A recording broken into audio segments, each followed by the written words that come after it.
E aí, dando continuidade, vamos falar agora sobre subcoletor e coletor predial. A gente viu lá no tubo de queda que ele vai ser justamente uma tubulação que vai receber os efluentes durante os diversos pavimentos e vai conduzir até um subcoletor.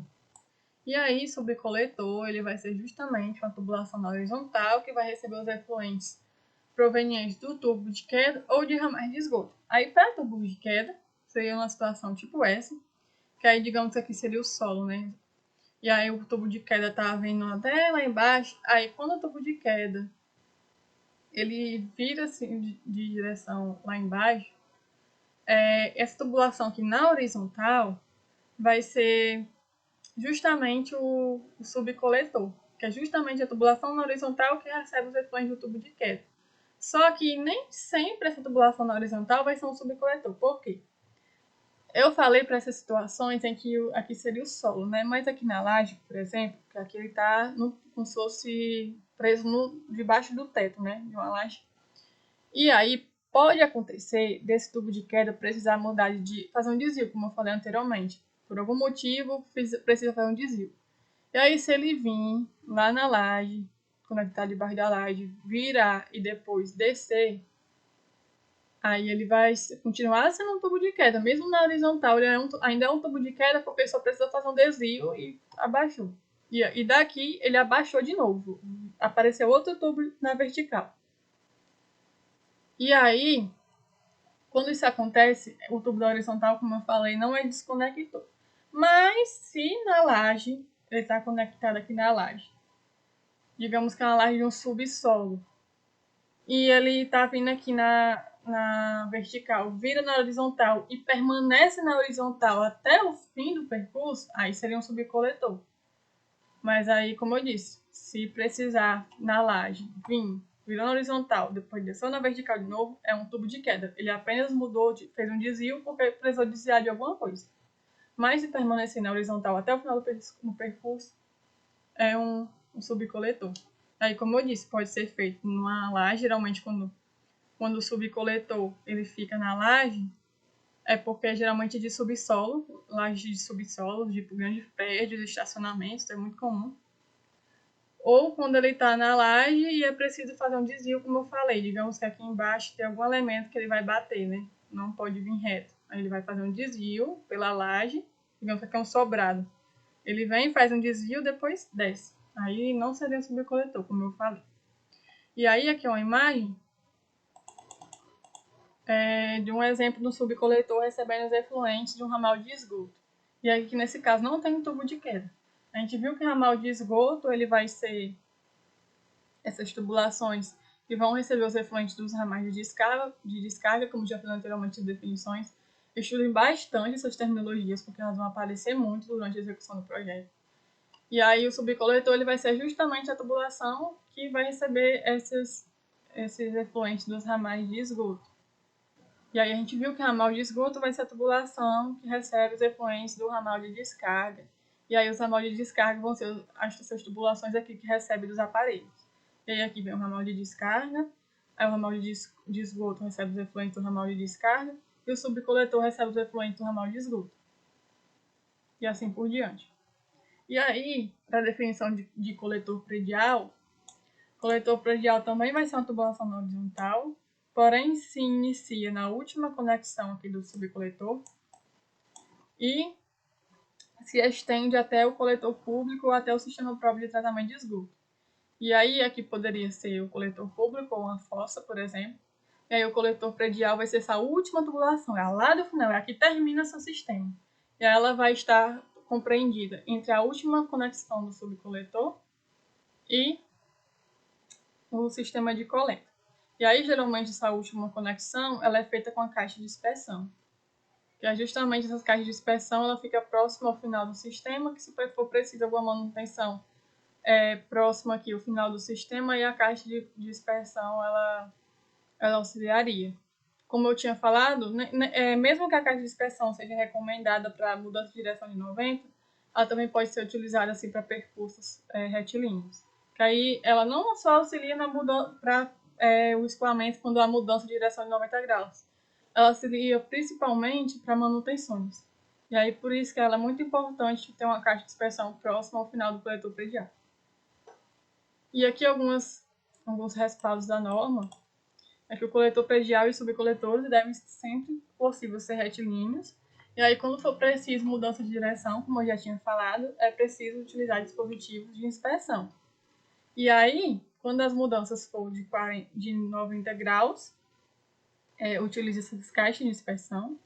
Mas pode ser também que essas mudanças de direção sejam feitas com ângulos igual ou inferior a 45, como eu tinha falado anteriormente. Mudança de direção na horizontal, elas devem ser feitas o mais rápido possível, com mudança de direção com um ângulo inferior ou igual a 45. Mas aí, para os subcoletores e para o coletor predial, pode sim ser feito com um ângulo de 90, contanto que seja utilizado na caixa de inspeção. Mas, mesmo sendo utilizado ângulo de 45 para o subcoletor e para o coletor predial, é meio que obrigatório a utilização de dispositivos que permitam a inspeção. E aí, mesmo que com ângulo de 45 não haja uma caixa de inspeção, há dispositivos no mercado que possibilitam essa inspeção.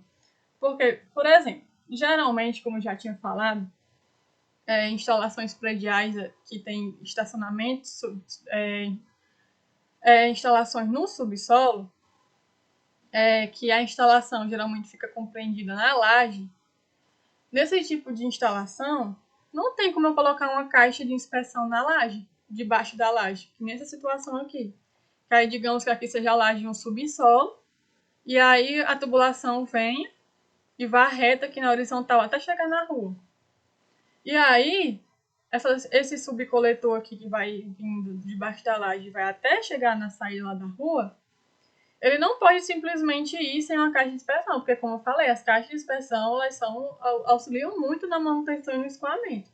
E aí, como numa laje dessa não tem como colocar uma caixa de inspeção, só tem como se a instalação for no subsolo, ou for subterrânea, né, abaixo da terra, aí numa situação dessa teria que ser utilizado dispositivos. Mesmo que isso seja muito comum em prédios, também pode acontecer em residências. Digamos que a pessoa compre um sobrado, vá construir um sobrado, quer dizer, e queira fazer um estacionamento no subsolo. E aí pode acontecer de na laje, o teto, né, a laje que divide o térreo com o subsolo, precisar fazer esse tipo de instalação. Então, tanto pode ocorrer em prédios como em residências. E aí, eu vou mostrar aqui para vocês. Isso aqui é um catálogo da Tigre de esgoto. Eu vou repassar para vocês. Aqui tem todas as conexões possíveis que vocês possam imaginar. Ó, junção simples. Tudo que vocês imaginar, se tiverem dúvida na nomenclatura, vocês olhem esse arquivo. Eu vou disponibilizar para vocês. E aí, aqui seria um exemplo de dispositivo de inspeção. Que ele funcionaria, que é um T de inspeção. Ele funcionaria com uma luva. Você poderia, se esse tubo fosse percorrer até o final do caminho na horizontal, em uma certa parte dele, você colocaria esse T. E aí esse T tem aqui um capa. Capa é tipo essa tampa aqui. E aí, quando fosse preciso realizar algum tipo de inspeção, aí você realizaria por um dispositivo desse. Era só abrir essa tampazinha e realizar a inspeção. E aí existem vários dispositivos como esse. Tem joelhos também. Tem diversos. E aí seriam soluções para que, quando não fosse possível colocar caixas de inspeções, é necessário colocar esses dispositivos. É muito importante que nos subcoletores e no coletor prediais tenham esses sistemas de inspeção para que seja facilitada a manutenção. E aí, vamos dando continuidade também, todos os trechos horizontais, como eu tinha dito anteriormente, têm que possibilitar o escoamento por gravidade. E aí a gente viu quais são os valores mínimos previstos, que é de 2% e de 1%, dependendo do diâmetro. Só que para o subcoletor e para o coletor predial, o diâmetro ou a declividade máxima é de 5%. Geralmente, essas tubulações aqui tem que ter diâmetro mínimo de 100 milímetros. A gente viu que para 100 milímetros, a declividade mínima é de 1%. E aí a gente sabe que, como a máxima é 5%, essa declividade sempre vai estar entre 1% e 5%. Só que eu super recomendo que vocês sempre prezem pelas declividades mínimas. Apesar daqueles valores serem mínimos, vocês poderem botar um valor a mais, mas sempre coloquem declividades mínimas. Por quê? Essas tubulações, quanto maior for o comprimento dela, mesmo que seja inclinação de 1%, quando ela chegar lá no final, ela vai estar em uma profundidade maior do que ela estava inicialmente, justamente devido a essa declividade. E aí, quanto mais for a extensão na horizontal dessa tubulação, maior vai ser a profundidade quando ela chegar lá no final. E aí, se vocês colocarem declividades maiores, como essa de 5%, essa profundidade vai ser, no caso do exemplo de 1%, vai ser 5 vezes maior. E aí, isso vai causar problemas. Por quê? Porque aí vai gastar mais com tubulação. Quando chegar lá no final, a profundidade vai ser maior comparada com a de 1%. E aí, pode ser preciso caixa de dispersão com um volume muito maior para que alcance essa profundidade lá embaixo. E aí pode gerar algumas dores de cabeça. Então, prezem sempre pelas declividades mínimas. Até mesmo que, se caso essas conexões sejam feitas em uma laje, geralmente a gente cobre essas tubulações com um forro. E aí, quanto maior for a declividade, mais esse cano vai se aproximar do forro. E para ele não encostar, a gente vai ter que aumentar a distância da laje com o forro. E nisso aí pode prejudicar o pé direito, deixando o ambiente aparentemente mais baixo. Ou até impactar no projeto arquitetônico, sendo necessário aumentar o pé direito sem necessidade.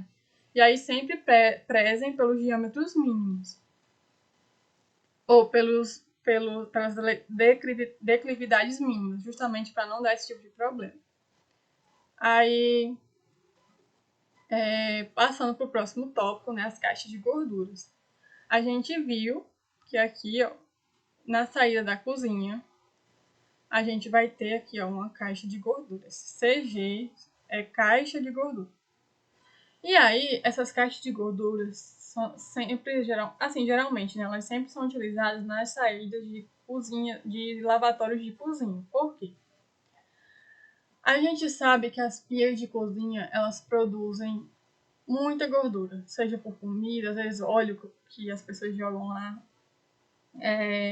o sabão, enfim, vai muita gordura ali, muito material grosso, que eles são, muito famoso, assim, geralmente a maior parte dos entupimentos numa residência é por causa da pia da cozinha. E aí, é muito importante, é recomendável que você utilizasse essas caixas de gordura. Por quê? Essas caixas elas vão reter a gordura, os óleos contidos no esgoto, fazendo com que essa gordura ela fique retida na caixa e a parte fluida, que é o líquido, né, ela consiga escoar para o resto do encanamento e saia lá no seu sistema de esgoto. Agora, a parte grossa, a gordura, que é o que entope, ela fica retida na caixa. E aí, ela é importante porque a gordura na tubulação, à medida que ela vai passando pela sua tubulação da pia da cozinha, essa gordura, quando ela vai esfriando, ela vai se tornando um bloco sólido. E aí o que acontece? Gordura é uma coisa muito preguenta. Ela vai se fixando, se grudando nas paredes do cano. E à medida que ela vai passando gordura, mais gordura vai se grudando na parede dos canos até chegar ao total entupimento ou até dificultando aquele escoamento. E aí, a caixa de dispersão, a caixa de gordura, ela vai possuir um septo, que é justamente essa barreira aqui, ó. E aí o que acontece? A gordura, ela sempre boia, né? A gente sabe que a gordura boia. E aí, o fluido aqui, a gordura, né, juntamente com a parte de fluido, ela tá vindo aqui pela tubulação da cozinha, vem e cai aqui na caixa de gordura. E aí a gordura boia, e aí o líquido, ele vem, passa por debaixo da barreira e sai até ir para a rede pública. E aí essa caixa, ela vai ter tampa, e é recomendável que faça essa limpeza constantemente, ou a cada 6 meses no máximo, porque à medida que vai vindo tubulação, essa gordura vai acumulando, enchendo, até conseguir passar aqui pela barreira e aí prejudicar o resto do encanamento. Então, nunca deixar essa gordura acumular. E aí elas devem ser instaladas em locais de fácil acesso, com boas condições de ventilação. É recomendável que não se instale esses dispositivos nas caixas dentro de uma residência, porque vai gerar mau cheiro, com aquela gordura ali. Eu já vi gente colocar debaixo da pia. E aí não é recomendável, porque vai gerar mau cheiro dentro da sua cozinha. E aí o bom é que sempre coloque na parte externa da casa. Por isso que é tão importante os recuos, que tanta gente odeia, né? Os clientes. Não quero que seja aproveitada a área toda, não quero recuo não sei o quê. Meu amigo construiu sem recuo e a prefeitura nem se importou. Só que o recuo, gente, ele é muito importante, não só para a ventilação, é importante também para as instalações, porque ele permite que as caixas de dispersão, a caixa de gordura, os subcoletores, os coletores, eles passem por a parte do terreno ali do recuo. E aí, se não tivesse esse recuo, aí esses dispositivos iam meio que ser obrigatórios ser instalados dentro da sua casa. Aí lá vai mau cheiro, problemas com dor de cabeça, isso não é recomendado. Por isso que é tão importante. E outra recomendação é que nunca instale dispositivos como esses, tanto caixa de dispersão como caixa de gordura, em locais em que vai ter movimentação de carga pesada. Por exemplo, eu já vi em alguns lugares as caixas de dispersão ou a caixa de gordura ser colocado em um local por onde passa carro, tipo uma garagem, enfim. E aí o peso, a carga do carro, ele pode gerar danos à estrutura dessas caixas, desses dispositivos, e aí quebrar ou danificar e causar aí problemas na sua casa. E aí sempre prezar por isso nos projetos, na hora de colocar, ter cuidado para não, no projeto não colocar um dispositivo desse num local na garagem, por exemplo. Até pode colocar na garagem, mas dependendo do espaçamento daquela garagem, se o carro. O importante é que o carro não fique em cima, que não tenha movimentação de carro em cima. E aí, falando agora das caixas de dispersão, né? Que eu já falei tantas vezes dessa caixa de dispersão e não expliquei ela direito ainda. A caixa de dispersão, como já deu para entender de tanto eu falar, ela vai ser um dispositivo que permite a dispersão, limpeza, desobstrução, junção, às vezes tem tubulações que estão vindo ali e precisa de uma junção, em vez de você usar uma luva, você pode usar uma caixa de dispersão. Mudança de declividade, devido a essas diferentes declividades, pode ser que às vezes um cano de 100 precise se juntar com um cano de 50 e com declividade diferente, né? Que o de 100 é quando a declividade de 1%, o de 50 quando a declividade de 2%.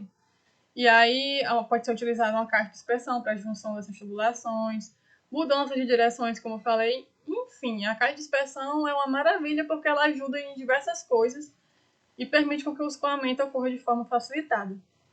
E aí, isso aqui é um dos pontos mais importantes, né? Ela serve para verificar qualquer problema ou entupimento no caminho do esgoto antes que ele seja jogado na rede pública. E aí é muito comum quando há problema, a pessoa precisa desmontar toda a sua instalação, de quebrar piso, tirar cano, tudo. E tendo uma caixa de dispersão, não. E aí, mais uma vez, atenção. Para garantir o acesso adequado ao sistema de esgoto, devem-se respeitar algumas condições básicas. Como? A distância entre dois dispositivos de dispersão, tanto a caixa de dispersão como aquelas conexões de dispersão que eu falei, não deve ser superior a 25 metros. Aí eu vou abrir aqui no Revit só para vocês visualizar melhor. Esse daqui vai ser o projeto que eu vou fazer com vocês. E aí eu vou mostrar aqui uma coisa. Isso aqui são as caixas de dispersão. E aí quando ele fala a distância entre dois dispositivos de dispersão não pode ser superior a 25 metros, é que a distância entre essas duas caixas de dispersão não pode ser superior a 25 metros. E aí, ó, tem uma lá no finalzinho aqui. E aí vocês têm que conferir, no caso aqui já o projeto já está dimensionado, se isso daqui não passa de 25 metros. Se der 25 metros, aqui eu fiz uma caixa, vou passar uma tubulação. Deu 25 metros de tubulação, eu tenho que colocar uma caixa de dispersão. Mesmo que não tenha mudança de direção. Deu 25 metros, eu tenho que colocar uma caixa de dispersão. Porque elas não podem estar distantes a mais de 25 metros uma da outra. Sempre lembre-se disso. Por mais que aqui não tenha mudança de direção, fez 25 metros, tem que colocar uma. E aí, a distância entre a ligação do coletor predial com o público e o dispositivo de inspeção mais próximo não deve ser superior a 15 metros. O que isso quer dizer? Que aqui seria o coletor predial. A distância entre aqui a conexão do coletor predial com o coletor público até a última caixa de inspeção, né, dispositivo de inspeção, não pode ser superior a 15 metros. Aqui no caso está dando bem pouquinho, está longe de 15 metros, mas lembrem-se disso. Chegou aqui no coletor predial, conferir se a distância da última caixa de dispersão até o coletor predial está passando de 15 metros. Passou de 15 metros, tem que colocar outra caixa de dispersão. Ou, se der para puxar mais, né, puxa ela mais para perto. Caso não impacte, né, nos 25 metros aqui limite. Aí você pode arrastar ela mais para cá. Mas se não, tem que colocar outra caixa de dispersão. Lembrar sempre disso, que esses são os critérios. E aí, os comprimentos dos trechos dos ramais de descarga de esgoto das bacias sanitárias, caixa de gordura, caixa sinfonada, medido entre eles mesmos, o dispositivo de dispersão não deve ser superior a 10 metros. E aí, novamente, não o que isso quer dizer. Que a distância entre esses dispositivos aqui, pode ser tanto aqui da cozinha, ou do banheiro, cozinha, área de serviço, até a caixa sinfonada mais próxima, não deve ser superior a 10 metros. E aí vocês sempre vão conferir isso. E aí vocês vão passar aqui a função da cota, né? E vão medir as distâncias aqui dos aparelhos da caixa sifonada, por exemplo, até a caixa de dispersão mais próxima. Passou de 10 metros, vai ter que ter uma. Entendeu? E aí, aqui é só uma foto para vocês verem, ó. Quando tem mudança de direção, aqui no caso seria um desvio, né? Aqui no caso seria também uma mudança de direção de 90 graus, porque seria um T. E aí colocou uma caixa de dispersão aqui também. E aí aqui seria uma caixa de gordura e aqui a caixa de dispersão. Enfim, sempre prezar por essas regrinhas da caixa de dispersão, porque elas são muito importantes. E aí, válvula de retenção. Válvula de retenção é esse dispositivo aqui, que você já deve ter até visto aqui, e devem estar se perguntando, o que é isso daí? Esse dispositivozinho aqui. E aí, válvula de retenção é uma válvula que permite que o esgoto ali escoe, né, em direção ao coletor público, né, a saída do esgoto, mas ela fecha-se automaticamente quando o esgoto passa. Aí, caso tenha problema de refluxo de esgoto, a tampinha, essa válvula, ela fecha e não deixa o esgoto voltar. Ela permite com que o esgoto vá em direção à sua saída até o coletor público, porém, se tiver problema de refluxo, o esgoto não consegue voltar para dentro dessa tubulação, porque essa válvula fecha. Ela tem tipo uma tampa dentro dela e ela fecha.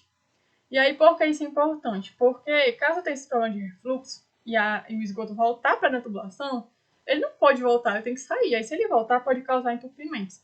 Além disso, às vezes em locais que alaga muito, principalmente em ruas que tem muito alagamento devido à ineficiência da drenagem nas ruas, essas águas pluviais que ali estão acumuladas, né, alagadas e não tem como para onde drenar, elas podem entrar para dentro do seu esgoto. E aí, se elas tentarem entrar pela sua tubulação, a válvula, devido à tampinha estar fechada, não consegue entrar. Então, basicamente, tudo que é do sistema de esgoto consegue sair, mas se qualquer coisa tentar entrar, não consegue. Tipo, inseto. É muito comum, às vezes tem uns vídeos no Instagram, né, de cobra aparecendo no vaso sanitário. Então, se uma cobra tá vindo lá ali pelo coletor público e tentar entrar no seu esgoto, ela não consegue. Nada consegue entrar no seu esgoto porque essa válvula ela fecha. Por isso que ela é muito importante. Muitas pessoas, projetistas, gente aí com bastante experiência, recomendam por causa disso. Porque mesmo que na sua região não seja propício a alagamento, tem um sistema bom de drenagem, acontece tudo de forma eficiente, sempre é recomendável ter uma válvula de retenção dessa. Porque nada vai conseguir entrar no seu esgoto, inseto, folha, qualquer coisa que tente entrar no seu esgoto, ela não consegue. O esgoto consegue sair, mas não consegue voltar. E aí aqui é só a imagem, ó. O esgoto, aqui seria uma tampa, tá vendo? Tem tipo uma tampazinha aqui. Aí o esgoto ele passa, mas aqui seria um problema de retorno do esgoto da rede pública. Digamos, deu algum problema no sistema da rede pública, e aí o esgoto volta. E aí a tampinha ela fecha, e aí o esgoto não passa. E aí nada consegue passar. Aí esse seria aqui uma visualização de como seria essa válvula. E aí, como eu disse, ela é muito importante. É recomendável, né?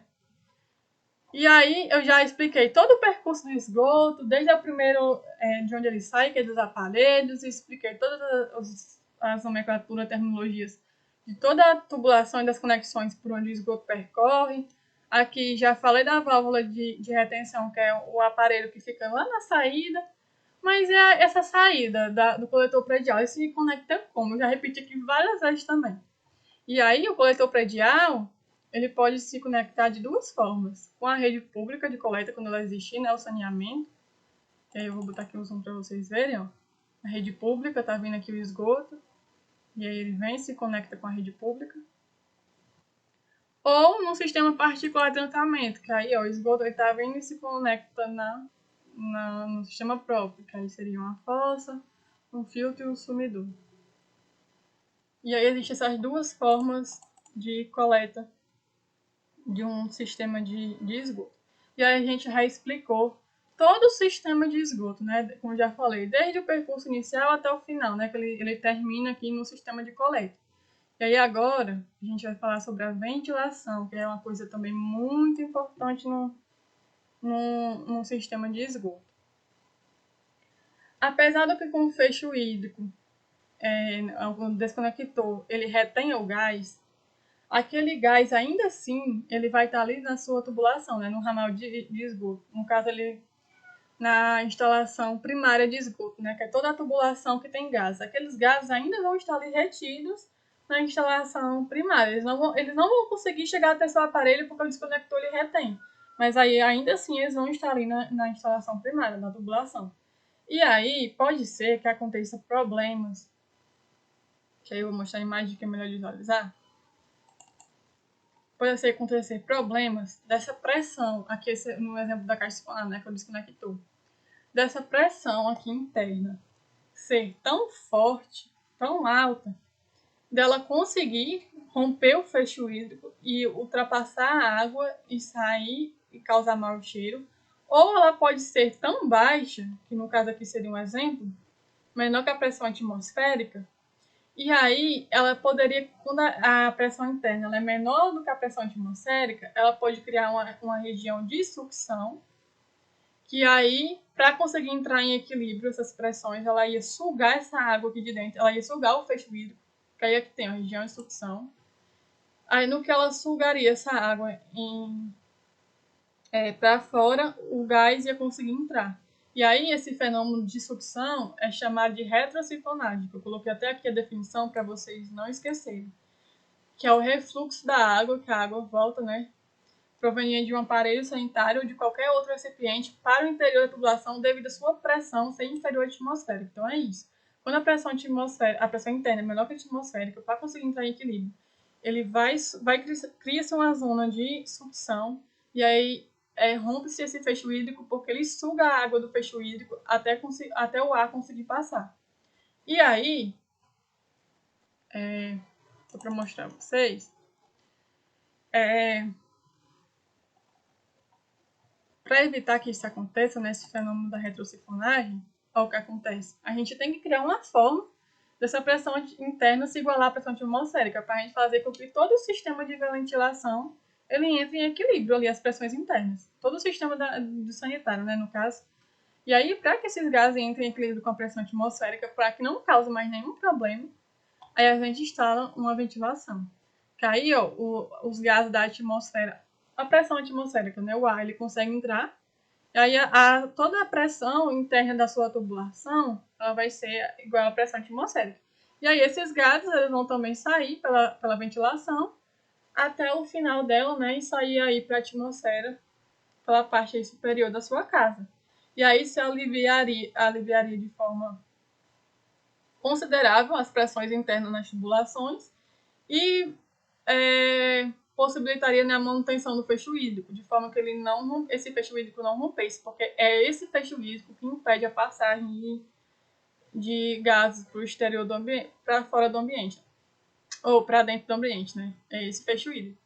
E aí é muito importante o sistema de ventilação.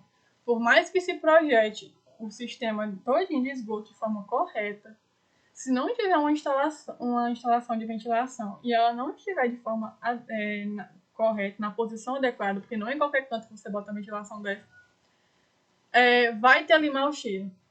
E aí é muito importante que se estude onde se colocar essa ventilação, que ela seja colocada. É muito importante, porque ela impede com que esse fecho hídrico ele rompa. E aí, aqui é só algumas definições, que basicamente o sistema de ventilação ele é composto por um ramal de ventilação e por uma coluna de ventilação. E aí, o ramal ele vai ser a tubulação que vai conectar o desconector, o ramal de descarga ou esgoto, à coluna de ventilação. Eu vou mostrar já uma imagem para vocês visualizarem isso. E a coluna de ventilação vai ser essa tubulação da vertical, que pode abranger um ou mais andares, e a sua extremidade vai ser aberta à atmosfera e vai sair lá na abertura na saída do seu telhado, e tem alguns critérios para o distanciamento, né, da saída da ventilação até o distanciamento até o seu telhado. E aí, para mostrar aqui uma imagem para você, mais uma vez, atenção, né, vou dar aqui alguns critérios. E aí tá aqui, ó, aqui seria aquela tubulação que eu já expliquei, aqui seria uma caixa sinfonada. E aí aquela tubulação do ramal de esgoto que vai se conectar à tubulação do vaso sanitário. E aí, o ramal de ventilação vai ser justamente essa tubulação que conecta o ramal de esgoto da caixa sifonada à coluna de ventilação. E aí, qualquer gás que esteja passando por aqui, antes de chegar na caixa sifonada, as suas pressões vão ser todas aliviadas, saindo pelo ramal de ventilação, entrando na coluna de ventilação e saindo na atmosfera. E aí, a coluna de ventilação ela vai ser essa tubulação da vertical, que aí vai conduzir os gases até a atmosfera. E aí, alguns critérios, né, de atenção. A coluna de ventilação deve ser verticais e, sempre que possível, instaladas em uma única prumada. E aí pode ser que aconteça que nem um tubo de queda, que seja necessário mudança de direção. Aí as mudanças de direção devem ser feitas mediante curvas de ângulo central não superior a 90 graus. E aí aqui vocês podem ver. Mudança de direção de 90, não pode ser superior a 90 graus. E com aclive mínimo de 1%. Toda tubulação horizontal de ventilação é super recomendável que tenha um aclive de 1% mínimo, né? A gente sabe que as tubulações de esgoto tem que ter um declive, ou seja, uma descida. Mas a de ventilação tem que ter um aclive, ou seja, uma subida. No caso aqui, essa tubulação, ela teria que ir subindo aqui em 1% e depois mudava, né, de direção da horizontal para vertical. Por quê? Pode acontecer, daqui na pressão interna, acontecer algum problema de pressão que cause respingos desse esgoto e jorre esse esgoto aqui para cima. E aí, esse aclive de 1% é justamente porque caso o esgoto, né, ele jorre aqui para cima, ele volte, porque o aclive vai fazer com que ele volte. Caso isso aqui fosse reto, não tivesse nenhum aclive, poderia ser que esse esgoto viesse e aos poucos ele conseguisse entrar na coluna de ventilação. E aí é muito importante que tenha esse aclive, justamente para evitar isso. Aí, ó, aí como eu disse, de modo qualquer que o líquido porventura não venha ingressar, possa escoar totalmente por gravidade para dentro do ramal de descarga. E como ele disse, para que o líquido ele não ingresse na coluna de ventilação e ele volte a escoar por gravidade para dentro do ramal de esgoto. Isso é a função principal. Outra recomendação, as ligações da coluna de ventilação aos demais componentes do sistema de ventilação ou do sistema de esgoto devem ser feitas com conexões apropriadas. E aí, como seriam essas conexões? Quando feita em uma tubulação vertical, a ligação deve ser executada por meio de junção de 45. O que seria essa conexão na vertical? Seria isso daqui, ó. O ramal de ventilação não está vindo e ele não se conecta na vertical com a coluna. Essa conexão com a coluna tem que ser num ângulo de 45 graus. E aí eu coloquei aqui, ó, um exemplo. Isso aqui é como se fosse um ramal de ventilação e na hora que ele se conectar na vertical com a coluna, deve ser feito com um ângulo de 45. Aí pode ser usada uma junção simples. E aí, como eu falei, sempre com esse aclive de 1%, para que caso o esgoto entre, ele volte por gravidade. Ele não consiga entrar de forma alguma nessa coluna. E aí, ou quando feita em tubulação horizontal, no caso aqui, ela se conectou na vertical. Quando for feita a conexão na horizontal, no caso aqui, ó, essa parte aqui está se conectando na horizontal, né? Está se conectando aqui na horizontal com o ramal de esgoto da caixa sinfonada. E aí, quando ligada na ou na horizontal, ela deve-se ser executada acima do eixo da tubulação, elevando-se o tubo ventilador de uma distância de até 0,15 metros ou mais acima do nível de transbordamento da água do mais elevado dos aparelhos sanitários, por ele ventilados, antes de se ligar o tubo a outro tubo ventilador. O que isso quer dizer, né? O texto tão grande, acho que vocês nem entenderam. Você está vendo que aqui tem um nome mais 15 centímetros? Esse nível de transbordamento da água do mais elevado dos aparelhos é esse nível aqui de borda. No caso, a distância entre esse nível aqui do mais alto dos aparelhos, no caso de um banheiro, o aparelho mais alto de esgoto, né, seria o vaso sanitário.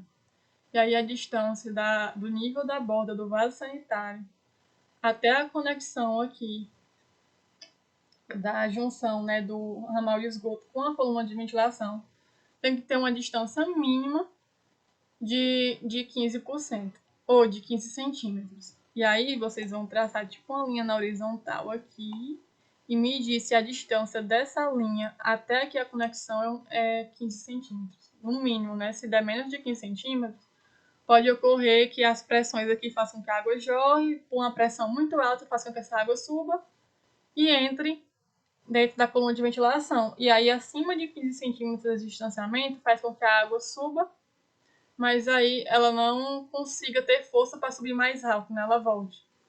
E aí, por isso tem que ser uma distância mínima de 15 centímetros. Se aqui fosse uma máquina de lavar, que é mais alta ainda, né? Aí seria a distância entre o nível de borda da máquina de lavar e aí teria que ter uma distância de no mínimo 15 centímetros. Lembre-se sempre disso, que a distância dessa conexãozinha aqui da junção até o nível de borda do aparelho mais alto daquele ambiente tem que ser 15 centímetros. E aí as ligações ao tubo horizontal devem ser feitas por meio de T de 90 e junção de 45. E aí agora sim é a parte da horizontal. Quando essa tubulação aqui for conectada aqui do ramal para a horizontal, que é um ramal de esgoto, aí, deixa eu dar um zoom para vocês visualizarem melhor. Pode ser conectada por meio de um T, que no caso aqui seria um T, ó. O T se conecta aqui ao ramal, ou pode ser usada uma junção de 45 para fazer essa conexão, mas geralmente se utiliza mais o T. Que aí é só para passagem de gás, não tem problema utilizar um T, não. Aí instala-se um T e conexão ramal de ventilação. E aí se atentar a isso. Se atentar que isso aqui tem que ter um aclive de 1%, que sempre tem que manter a coluna na vertical, que se for preciso mudar de direção, não pode ser ângulo superior a 90, que aqui tem que ser usado uma junção de 45, a conexão do ramal com a coluna, que essa distância dessa junção até o nível de borda do aparelho mais alto não pode ser superior a 15% ou a 15 centímetros. E aí sempre se atentar a isso. E aí releiam esse arquivo várias vezes até entender isso daqui, porque isso aqui na execução do projeto é muito importante. E aí, continuando na ventilação, a inserção do tubo ventilador no ramal de esgoto deve ficar o mais próximo possível do desconector, no caso aqui, ó. A distância desse Tzinho aqui, né, que é onde o ramal de ventilação se conecta, até o desconector, que pode ser tanto o vaso sanitário. Na hora de vocês analisar essa distância, vocês vão analisar a distância de qualquer desconector que tenha naquele sistema. No caso de um banheiro, vai ter dois desconectores, vai ter o vaso e vai ter a caixa sinfonada. Aí vocês vão analisar se a distância desse Tzinho aqui, que é onde o ramal está conectado, até um desses dois desconectores não ultrapassa essa distância máxima, porque se ultrapassar, tem que escolher um novo campo para colocar essa ventilação. Porque essas daqui são as distâncias máximas permitidas de um desconector até um dispositivo de ventilação. E aí, digamos que a tubulação do desconector, né, tem um diâmetro de 40. E aí, a distância máxima é de 1 metro. No caso do desconector do vaso sanitário, o diâmetro geralmente é sempre 100. E aí, a distância máxima da ventilação até o vaso sanitário tem que ser, no máximo, 2,40 metros. E sempre analisar isso, porque isso é muito importante.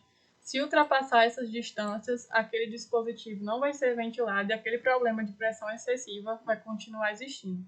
E aí pode ter quebra do fecho hídrico. Então, sempre confiram isso.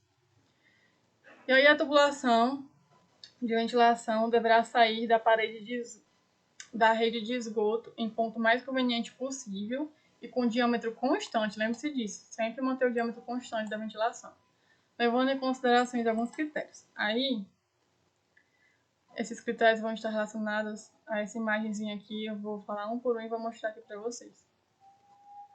A extremidade aberta da coluna de ventilação não deve estar situada a menos de 4 metros de qualquer janela. Está lá a extremidade da coluna saindo no telhado. Ela não pode estar situada a menos de 4 metros de qualquer janela. Se ela estiver próxima, com menos de 4 metros, pode ser que aquele mau cheiro ele entre para dentro da sua edificação e aí não vai servir de nada ter colocado uma ventilação, porque aí o mau cheiro vai entrar por dentro da janela, da porta ou qualquer vão de ventilação. Aí, ó, salvo se elevada pelo menos 1 metro das vigas dos respectivos ramos. Então, sempre entre sempre em consenso com o projeto arquitetônico, sempre entre em comunicação com seus colegas projetistas dos demais projetos, para que haja essa compatibilização, porque se vocês viram que a ventilação está situada a menos de 4 metros de qualquer abertura de ventilação e não tem por nenhum outro caminho para passar essa ventilação, vocês têm que falar com o projetista responsável pelo arquitetônico, se não tem como mudar a janela de canto. E aí sempre se mantenham em comunicação. E aí, ó, deve-se situar-se a uma altura mínima igual a 2 metros acima da cobertura, no caso de laje, utilizada para outros fins, além de cobertura. No caso aqui, ó, você está utilizando a sua laje para terraço, lá em cima tem uma piscina, tem uma área lá de descanso, com as cadeiras, um sofá, para você curtir ali a vibe de noite no seu terraço. E aí vai ter uma coluna de ventilação. E aí, ó, ela não pode ter uma distância inferior a 2 metros, porque aí quando você for curtir lá a sua vibe, aí você vai sentir mau cheiro. E aí, quando for utilizada para outros fins que não seja só coberta, aí tem que utilizar, ó, distância mínima de 2 metros. E aí, quando for utilizada para fim de cobertura, né, só coberto, deve ter um distanciamento mínimo de 30 centímetros. E aí, tá aqui o exemplo, ó, 30 centímetros. E aqui também, tanto para laje quanto para telhado normal, de um telho normal. E aí tem que ser uma distância mínima de 30 centímetros. Deve ser devidamente protegida nos trechos aparentes contra choques ou acidentes que possam danificar. Tá tendo aqui, por exemplo, terraço, né? Você utiliza o terraço para alguma coisa e pode ter ali dispositivos que causam choque e danificam essa ventilação. Tanto no terraço como na cobertura normal. Vocês sempre projetem na hora de forma com que não tenha locais de choque, né? Não possibilite choques. Locais de muita ventania, enfim. E aí deve ser provido um terminal tipo chaminé, ter outro dispositivo que impeça a entrada de águas pluviais, folhas e insetos diretamente ao tubo de ventilação. E aí, vocês podem utilizar aqui, tem que ser utilizado em algum dispositivo que impeça a passagem desses elementos aqui que eu acabei de citar. E aí, como eu disse, pode ser utilizado um terminal tipo chaminé, um T, no caso aqui seria tipo um T, ou qualquer outro dispositivo. E aí, hoje em dia, o mais utilizado é esse daqui, ó, que várias empresas vendem, a Tigre vende, acho que a Moto também vende, várias empresas vendem. Que aí é um terminal de ventilação, que é o mais utilizado, esse daqui, que é o que a gente vai utilizar no nosso projeto, que ele é utilizado justamente para esgoto. E existem vários dispositivos. E aí, essa distância mínima aqui, ela não é só importante para evitar o mau cheiro, mas é também para evitar com que entre elementos dentro dessa ventilação. Digamos que aqui ela fosse conectada diretamente, bem próximo aqui da descida do telhado. Quando chovesse, o tanto de água que ia descer aqui por essa água do telhado, ela conseguia entrar na ventilação. E lembre-se disso. A ventilação não pode ser dimensionada de forma alguma com que seja esgoto ou seja águas pluviais aí no telhado, nada pode entrar dentro dela porque ela vai perder a sua função de ventilar e vai poder causar entupimento, porque esses elementos que vão entrar, eles vão descer pela tubulação de ventilação até chegar lá na tubulação de esgoto. Aí pode causar entupimento, então sempre se liguem com isso. E uma coisa que eu esqueci de falar é que, deixa eu mostrar aqui a imagem. Essa conexãozinha aqui no caso aqui esse joelho, nessa curvazinha aqui, do ramal de ventilação, tem que estar o mais próximo possível aqui da sua conexão. No caso, pode, como eu disse, pode ser um T ou pode ser uma junção. Tem que estar o mais próximo possível e tem que estar aqui na parte de cima. Porque eu poderia muito bem rotacionar esse T aqui para o lado, na horizontal, e esse ramal de ventilação se conectar aqui nesse T aqui pela horizontal. E aí ele perderia a sua função de certa forma, porque aí o esgoto ele poderia entrar. E aí o porquê que tem que ser feito aqui por cima, né, na vertical, porque aí o esgoto ele vai ter mais dificuldade para subir. E como eu disse, esse ramal de ventilação deve ser dimensionado de forma que caso haja uma pressão aqui que faça com que o esgoto jorre, aí que esse esgoto volte, ele não consiga entrar na coluna. E aí sempre manter isso. Ele tem que ser alinhado aqui na vertical, aqui por cima, e tem que estar o mais próximo possível aqui desse T. Geralmente a gente conecta diretamente, é uma conexão direta, né? Entre esse joelho e esse T. Que aí também economiza espaço, porque às vezes numa laje, como isso aqui é um aclive, né, ele vai subindo para cima, ele esbarra diretamente na laje. E não pode, porque é elemento estrutural. E aí a gente teria que descer toda essa instalação. E aí gastaria mais com material e tudo mais. E aí sempre prezar por conectar diretamente nesse T, que essa distância tem que ser o menor possível.